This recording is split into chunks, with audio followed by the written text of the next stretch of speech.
Olá, queridos irmãos, a paz do Senhor Jesus.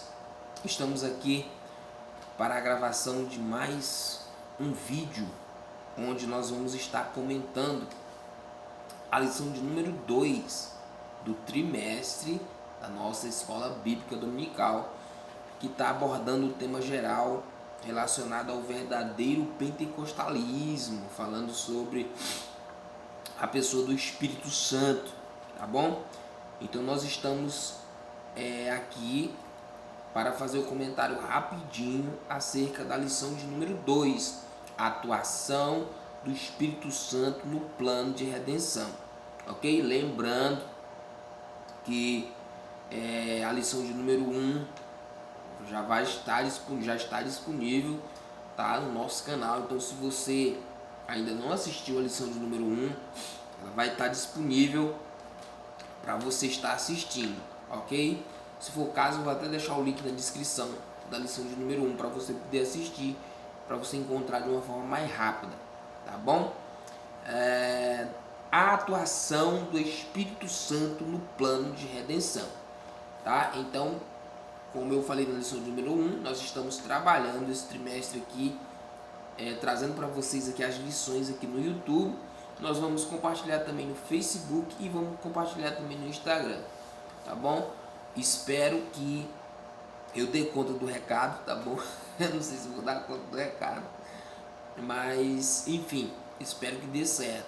É um projeto que eu tenho já há algum tempo no meu coração, e agora, como se trata de um tema realmente muito relevante para a igreja, eu resolvi colocar em prática para ver o que acontece, né? O objetivo é levar a palavra de Deus para o máximo de pessoas possíveis, pessoas que gostam da escola bíblica dominical, mas por algum motivo têm dificuldade de estar presente no domingo pela manhã na igreja. Então você tem esta opção de vir aqui no nosso canal. O nome do meu canal é Cidadão do Céu e o meu nome é Luiz Nascimento. Caso você não me conheça, está chegando agora no nosso canal, curta os nossos vídeos, compartilhe os nossos vídeos com seus amigos, com seus conhecidos, seus familiares, e, claro, se inscreva no nosso canal, tá bom? Porque isso nos ajuda na divulgação do conteúdo e também nos incentiva a continuar com esse trabalho aqui no YouTube, tá bom? A atuação do Espírito Santo no plano de redenção, uma lição muito sensacional também.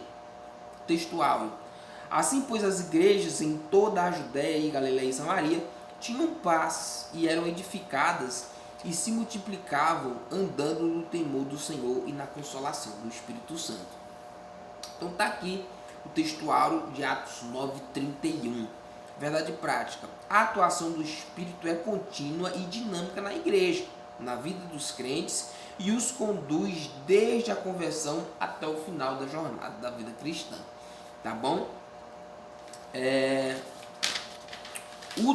A leitura bíblica em classe se encontra em João capítulo 16, de 7 a 13. Você lê aí na sua casa, se você estiver acompanhando, então você lê na sua casa, tá bom? Esta referência, João capítulo de número 16, do versículo 7 a 13. A gente não tem tempo de ler todas as referências, aliás, a gente não vai ler as referências, eu vou apenas citar as referências para você, e aí você acompanha aí, pode dar pausa no vídeo, entendeu? Você fica à vontade, tá bom? É porque por uma questão do vídeo não ficar muito longo, não ficar muito grande, a gente não vai estar lendo versículo por versículo, tá bom? Estou com minha Bíblia aqui, eu já fiz a leitura de todos os versículos, inclusive que são deixados aqui no comentário pelo pastor Ezequias, mas a gente não vai ler aqui porque senão o vídeo fica grande demais, e a minha intenção é deixar esse vídeo menor possível, menos que 20 minutos. Eu não queria passar de 20 minutos com o vídeo aqui no YouTube. Para terminar esta primeira parte introdutória, a gente vai ler aqui a parte de introdução. Aprendemos na lição passada quem é o Espírito Santo, e agora vamos estudar sobre a ação dele no processo da salvação da humanidade e na edificação dos crentes. Jesus disse que não nos deixaria órfãos, quando se referiu ao Consolador que está nos crentes. Vivemos essa experiência do Espírito Santo no nosso dia a dia, tá bom?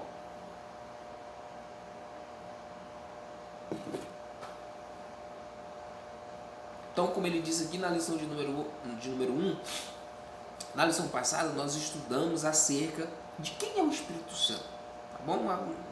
Uma visão bem panorâmica mesmo, bem geralzona. Assista a lição de número 1, porque cada lição ela está diretamente ligada à outra. Então é importante que você acompanhe o estudo desde o início, para que você fique realmente entendendo daquilo que nós estamos tratando nesse trimestre. O Espírito Santo como promessa. O Espírito Santo ele foi prometido, como os irmãos sabem, né? As primeiras previsões, vamos dizer assim, as primeiras profecias relacionadas ao derramamento do Espírito Santo aparecem no livro de Isaías, tá? Aparece no livro de Isaías 32:15, Isaías 44:3, tá bom? Então, são referências que mostram que Deus já tinha a intenção de derramar o Espírito Santo, tá bom? O Espírito Santo, a promessa messiânica, ok? Qual era a atuação do Espírito Santo no Antigo Testamento? E claro, sem deixar de falar, no Antigo Testamento, a principal promessa se encontra em Joel, no capítulo de número 2, a partir do versículo 28. Então, do versículo 28 ao 32. Então, a principal, a forma assim, mais clara, a profecia mais clara do derramamento com relação ao derramamento do Espírito Santo é a profecia de Joel. Ok?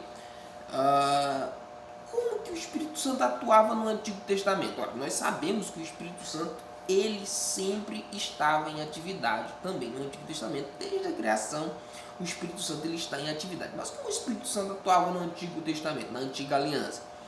Não era como o Espírito Santo atua hoje em dia, de uma forma coletiva, atuando no meio da igreja. Não. No Antigo Testamento, o Espírito Santo ele atuava vindo, sobre pessoas específicas, sobre sacerdotes, sobre profetas, sobre reis, tá bom? Para revestir essas pessoas para uma obra específica que Deus haveria de fazer através dessas pessoas, tá bom? Então, na Antiga Aliança, o Espírito Santo ele atuava dessa forma, né? Há uma diferença de atuação do Antigo Testamento para o Novo Testamento. No Antigo Testamento, o Espírito Santo atuava em pessoas, individualmente falando. No Novo Testamento, o Espírito Santo atua através da coletividade também, não só individualmente falando, mas também através da coletividade. Textos como Números, capítulo 12, versículo 6, fala do revestimento para a profecia. Textos como Juízes 6:34 fala que o Espírito Santo se apossou de Gideão, tá bom? Primeiro livro de Samuel, capítulo 16, versículo 13, a Bíblia vai falar que o Espírito Santo se apossou de Davi, tá certo? A unção espiritual para a obra de liderança específica na vida de Davi. Então, o Espírito Santo abandona Saul, deixa Saul e se apossa de Davi. Essas habilidades eram espirituais. Profecias, como Números 11:25, fala que o Espírito Santo veio sobre aqueles 70 anciãos escolhidos por Moisés e eles profetizaram. Bacana, né? Revelações, Ezequiel capítulo 8, versículo 3. Milagres, 1 Reis capítulo 18, versículo 17. Também aptidões individuais artísticas, como por exemplo Êxodo 31, onde fala que o próprio Deus fala para Moisés que ele deu um espírito de sabedoria e inteligência, tá certo? Para aqueles homens que deveriam trabalhar na construção do tabernáculo e de seus utensílios, de um modo geral. Questões de liderança militar, Juízes capítulo 3, versículo 10, também Zacarias capítulo 4, versículo 4 e 6, uma referência que fala sobre Zorobabel na construção do templo, do segundo templo. Então, essa era a forma como o Espírito Santo atuava no Antigo Testamento, se apossando, se apoderando, ouvindo sobre pessoas especificamente, pessoas individualmente, pessoas que tinham uma obra específica, ok? A promessa do Consolador. Como nós vimos na primeira lição, ou como nós vimos no tópico de número 1, perdão,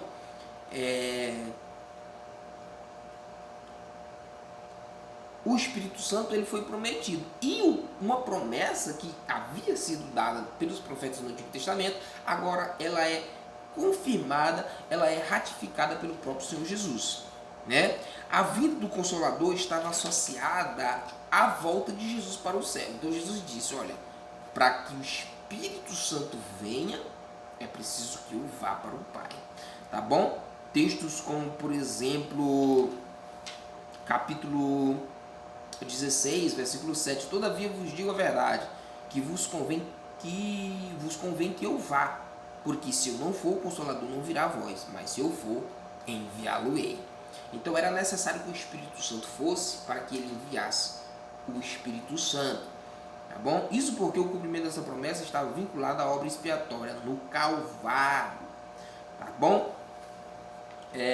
O Espírito Santo consola e ensina. Então o Espírito Santo ele é chamado de Consolador. Por quê? Porque ele é quem refrigera a nossa alma. Ele nos consola nos momentos de tristeza, nos momentos de perdas, nos momentos difíceis, de lutas, de dificuldade na nossa vida. Né? Vimos na lição passada a base bíblica da consubstância do Consolador, o Espírito Santo e o Filho, que no caso é Jesus. O Espírito Santo é chamado de Consolador. É o termo do grego Paracletos. Tá bom? Paracletos significa intercessor, advogado, auxiliador, ajudador. Duas palavras, né? Dois vocábulos gregos. Para, que significa estar do lado, ou chamado para o lado, e cleto, né?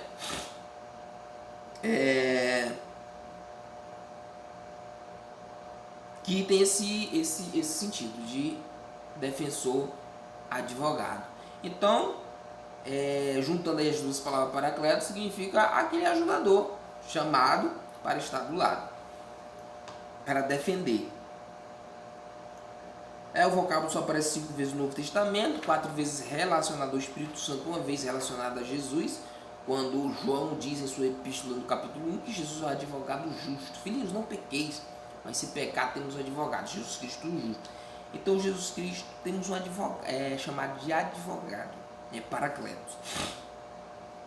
O Espírito Santo também ensina, né? Como ele é alguém como Jesus, e o parte do ministério de Jesus era um ministério de ensino, o Espírito Santo também tem essa habilidade de nos ensinar.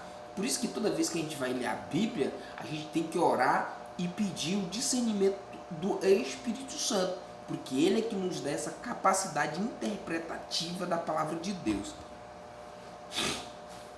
Beleza? Então o Espírito Santo como ensinador, o Espírito Santo como ajudador. Ora, por textos, por exemplo, como Romanos 8, 26, diz que o Espírito Santo nos ajuda nas nossas fraquezas, porque nós não sabemos como pedir, mas o Espírito Santo nos ajuda com gemidos inexprimíveis.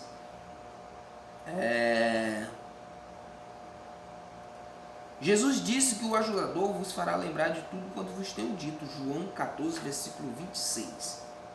Agora, o Espírito Santo fará lembrar, lógico, uma lembrança. O Espírito Santo só vai conseguir lembrar alguém de alguma coisa que essa pessoa já viu, de alguma coisa que essa pessoa já ouviu, de alguma coisa que essa pessoa já leu. Então não tem como o Espírito Santo me lembrar de algo que eu ainda não li. Claro, isso fica claro e evidente que para o Espírito Santo me lembrar, por exemplo, um versículo bíblico, eu preciso ter lido esse versículo, eu preciso ter ouvido esse versículo, ou eu preciso ter ouvido alguma pregação de alguma forma, para que o Espírito Santo possa me lembrar. Essa ajuda do Espírito Santo não nos desobriga de estudar a Bíblia. É bom ressaltar essa verdade porque ainda há os que defendem a ideia de que não é preciso estudar e nem se preparar para fazer a obra de Deus. Então realmente é algo que Deus aqui capacita. Não, Deus capacita, mas com uma parte substancial do ser humano. Então a minha parte eu tenho que fazer. Ok?